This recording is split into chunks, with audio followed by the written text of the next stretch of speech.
नमस्कार। आज की बड़ी खबरों में आपका स्वागत है। सबसे पहले नजर डाल लेते हैं आज की तमाम बड़ी खबरों पर। सुप्रीम कोर्ट ने चुनावी बॉन्ड को असंवैधानिक करार कर रद्द कर दिया। साथ ही इलेक्शन कमीशन से अब तक पार्टी फंडिंग के सारे रिकॉर्ड्स मांगे। MS स्वामीनाथन रिपोर्ट कृषि मंत्रालय की वेबसाइट से गायब। कांग्रेस ने मोदी सरकार से पूछा, आखिर मोदी सरकार किसानों और देश की जनता से क्या छिपाना चाहती है। किसान आंदोलन के बीच गृह मंत्रालय का बड़ा फैसला। अब पंजाब पर सख्ती करते हुए प्रदेश के 3 जिलों में इंटरनेट सेवाएं बंद। दाता सिंह वाला बॉर्डर पर किसानों ने हरियाणा की CID के कर्मचारी सतेंद्र पाल सिंह को बनाया बंधक।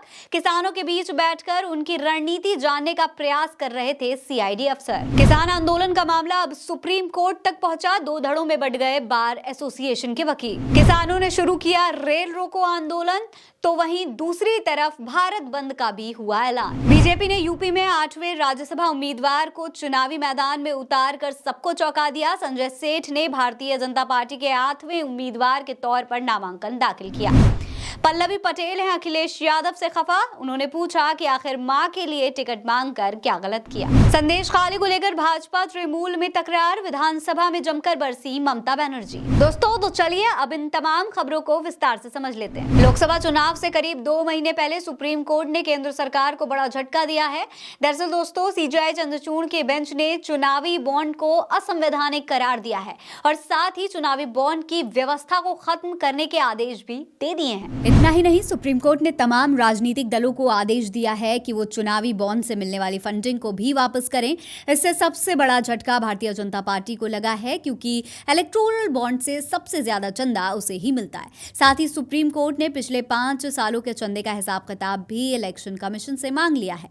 अब निर्वाचन को बताना होगा कि पिछले 5 साल में किस पार्टी को किसने और कितना चंदा दिया है। सुप्रीम कोर्ट ने कहा है कि वो स्टेट बैंक ऑफ इंडिया से पूरी जानकारी जुटाकर इसे अपनी वेबसाइट पर शेयर करेंगे। सुप्रीम कोर्ट ने यह भी आशंका जताई है कि राजनीतिक दलों की फंडिंग करने वालों की पहचान गुप्त रहेगी तो इसमें रिश्वतखोरी का मामला भी बढ़ सकता है, जो एक लंबे समय से चलता भी आ रहा है। इसे लेकर सुप्रीम कोर्ट के बेंच में शामिल जस्टिस गवाई ने कहा है कि पिछले दरवाजे से रिश्वत को कानूनी जामा पहनाने की अनुमति नहीं दी जा सकती है।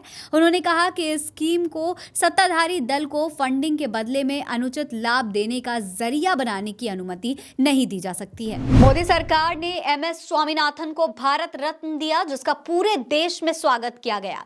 पर वहीं दूसरी ओर उनकी लिखी रिपोर्ट कृषि और किसान मंत्रालय की आधिकारिक वेबसाइट से गायब हो गई है, जिसके बाद से सवाल उठ रहे हैं कि आखिर किस कारण से और किस मजबूरी में ये सब किया जा रहा है। लोग अब सरकार से सवाल कर रहे हैं कि क्या भारतीय जनता पार्टी की सरकार किसानों से इस कदर डर गई है कि वो अब स्वामीनाथन की रिपोर्ट को ही डिलीट कर रही है। वहीं आपको बता दें, स्वामीनाथन ने ये रिपोर्ट राष्ट्रीय किसान आयोग के अध्यक्ष के पद पर रहते हुए लिखी थी, जो किसानों के हित को देखते हुए लिखी गई थी, लेकिन इस रिपोर्ट को अब तक लागू नहीं किया गया। इन सब के बीच सबसे बड़ी खबर यह है कि स्वामीनाथन की रिपोर्ट के मंत्रालय की वेबसाइट से गायब होने की खबर ऐसे वक्त में आई है जब MSP पर कानून समेत अपनी तमाम मांगों को लेकर पंजाब, हरियाणा समेत कई राज्यों के किसान दिल्ली की तरफ कूच कर रहे हैं। किसानों की मांग है कि उनकी फसलों की कीमत स्वामीनाथन आयोग की रिपोर्ट के मुताबिक तय की जानी चाहिए, जिसको लेकर ही किसान हड़ताल कर रहे हैं। और अब कांग्रेस भी मोदी सरकार से सवाल कर रही है कि आखिर मोदी सरकार किसानों और देश की जनता से क्या छिपाना चाहती है। क्या ये किसानों का हक मारने और उन्हें गुमराह करने का कदम नहीं है। किसान आंदोलन का मामला अब सुप्रीम कोर्ट तक पहुंच गया है। सुप्रीम कोर्ट बार एसोसिएशन के वकील अब किसान आंदोलन के मामले में 2 धड़ों में बंटते हुए नजर आ रहे हैं। दरअसल सुप्रीम कोर्ट बार एसोसिएशन के 161 वकीलों ने एक प्रस्ताव पर दस्तावेज करके एसोसिएशन के मौजूदा अध्यक्ष अधीश C अग्रवाल को पद से हटाने के लिए एसोसिएशन की जनरल बॉडी मीटिंग बुलाने की मांग की है।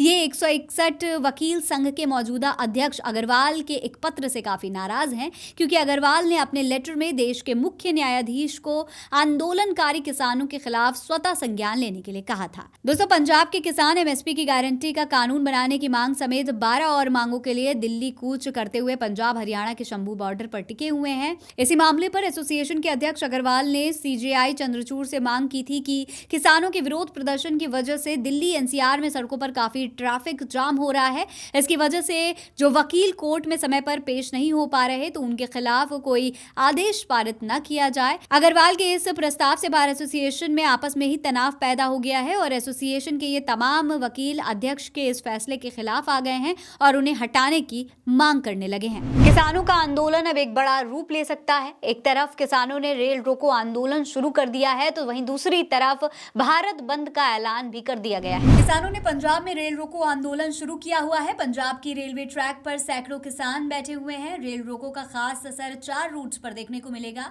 इसमें Bathinda Barnala route, Ludhiana Jakhal Delhi route, Rajpura Delhi route और अमृतसर फतेहगढ़ साहिब रूट शामिल हैं। राजस्थान, हरियाणा सहित कुछ और शहरों में जाने वाले यात्रियों को किसानों के धरने से थोड़ी परेशानी हो सकती है। खबरों के मुताबिक कई पेट्रोल पंप मालिक भी किसानों के समर्थन में उतर आए हैं। उन्होंने कुछ घंटों के लिए पंजाब के पेट्रोल पंप बंद करने का ऐलान कर दिया है। संयुक्त किसान मोर्चा और अन्य ट्रेड यूनियंस का भारत बंद 16 फरवरी को सुबह 6 बजे से शाम 4 बजे तक जारी रहेगा। इसके अलावा देश भर के किसान मुख्य सड़कों को दोपहर 12 बजे से शाम 4 बजे तक जाम करेंगे। इस दौरान खासकर पंजाब में ज्यादातर राज्य और राष्ट्रीय राजमार्ग 4 घंटे के लिए पूरी तरीके से बंद रहेंगे। सोनिया गांधी ने राजस्थान से राज्यसभा के लिए नामांकन दाखिल कर दिया है और अब वो उच्च सदन की सदस्य होंगी। इसके साथ ही उनका रायबरेली से चुनावी रिश्ता खत्म हो गया।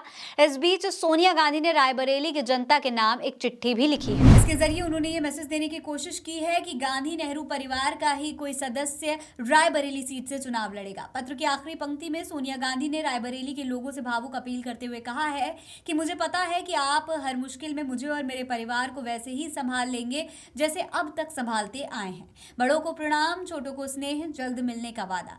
पत्र में सोनिया गांधी ने अपने स्वास्थ्य और बढ़ती उम्र का जिक्र करते हुए कहा है कि अब स्वास्थ्य और बढ़ती उम्र के चलते मैं अगला लोकसभा चुनाव नहीं लड़ूंगी। इस निर्णय के बाद मुझे आपकी सीधी सेवा का अवसर नहीं मिलेगा, लेकिन ये तय है कि मेरा मन प्राण हमेशा आपके पास रहेगा। मेरा परिवार दिल्ली में अधूरा है, ये रायबरेली आकर आप लोगों में मिलकर पूरा होता है। ये नेह नाता बहुत पुराना है और अपनी ससुराल से मुझे सौभाग्य की तरह मिला है। पत्र के अंत में सोनिया गांधी ने कहा है कि आप हमेशा की तरह मेरा और मेरे परिवार का ख्याल रखेंगे। यहाँ परिवार का ख्याल रखने की बात से उन्होंने संकेत दिया है कि इस सीट से उनके बाद बेटे राहुल गांधी या फिर बेटी प्रियंका गांधी ही चुनाव में उतर सकते हैं। अपने एक फैसले में सुप्रीम कोर्ट ने चुनावी बॉन्ड योजना पर रोक लगा दी है, जिसको लेकर विपक्षी नेताओं ने सुप्रीम कोर्ट के इस फैसले पर खुशी जताई है और कहा है कि ये फैसला लोकतंत्र के लिए उम्मीद की किरण है। इस पर कांग्रेस नेता राहुल गांधी ने कहा है कि नरेंद्र मोदी की भ्रष्ट नीतियों का एक और सबूत आपके सामने है। भाजपा ने इलेक्टोरल बॉन्ड को रिश्वत और कमीशन लेने का माध्यम बना लिया है। आज इस बात पर मुहर लग गई है। वहीं राज्यसभा सांसद सिब्बल ने कहा कि अब हमें पता चलेगा कि देश की राजनीति को किसने फंड किया। साथ ही हमें यह भी पता चलेगा कि इस फंडिंग से किसे क्या फायदा मिला, क्योंकि कोई भी इतनी बड़ी राशि बिना किसी फायदे के नहीं देगा। इलेक्टोरल बॉन्ड में कोई भी 10-15 लाख रुपए नहीं देगा, लेकिन पैसा करोड़ों में हो सकता है। साथ ही कांग्रेस अध्यक्ष मल्लिकार्जुन खड़गे ने कहा कि हम आज उच्चतम न्यायालय के फैसले का स्वागत करते हैं, जिसने मोदी सरकार की इस काला धन रूपांतरण योजना को असंवैधानिक बताते हुए रद्द कर दिया है। हमें याद है कि कैसे मोदी सरकार, पीएमओ और वित्त मंत्रालय ने भाजपा का खजाना भरने के लिए हर संस्थान, आरबीआई, चुनाव आयोग, संसद और विपक्ष पर बुलडोजर चला दिया था। किसान आंदोलन को लेकर हरियाणा के मुख्यमंत्री मनोहर लाल खट्टर ने कहा कि किसानों ने तो सेना के आक्रमण जैसा माहौल बना दिया है। मनोहर लाल खट्टर ने कहा कि ये लोग ट्रैक्टर, ट्रॉली और जेसीबी साथ में कई महीने का राशन लेकर चल रहे हैं। जब भी इस तरीके का आह्वान किया जाता है तो सुरक्षा का ध्यान देना बेहद जरूरी है, इसीलिए उनका जो तरीका है उस तरीके पर ही आपत्ति है। दिल्ली जाने में आपत्ति नहीं है। पब्लिक ट्रांसपोर्ट्स हैं और भी कई वाहन हैं, उनमें जाएं, लेकिन ट्रैक्टर और ट्रॉली पब्लिक ट्रांसपोर्ट नहीं है। ये तो खेती बाड़ी के लिए इस्तेमाल होने वाले वाहन हैं। इतना ही नहीं, उन्होंने ये भी कहा कि उनकी हरियाणा से नहीं बल्कि केंद्र सरकार से मांग है। दिल्ली जाना हर किसान का लोकतांत्रिक अधिकार है, लेकिन उनका मोटिव भी ध्यान में रखना चाहिए। इसका अनुभव हम 1-2 साल पहले कर ही चुके हैं कि लोगों को कितनी परेशानी का सामना करना पड़ा था। आज भी इन लोगों की वीडियो सामने आ रहे हैं। ऐसा लग रहा है कि जैसे कोई सेना आक्रमण करने चली है। इस प्रकार का माहौल बनाया जा रहा है। वहीं मुख्यमंत्री के इस बयान के बाद किसान उनका और भी विरोध करने लगे हैं। दोस्तों आज के लिए इन बड़ी खबरों में इतना ही। मिलते हैं कल फिर ऐसी ही तमाम और बड़ी खबरों के साथ। तब तक के लिए अलविदा।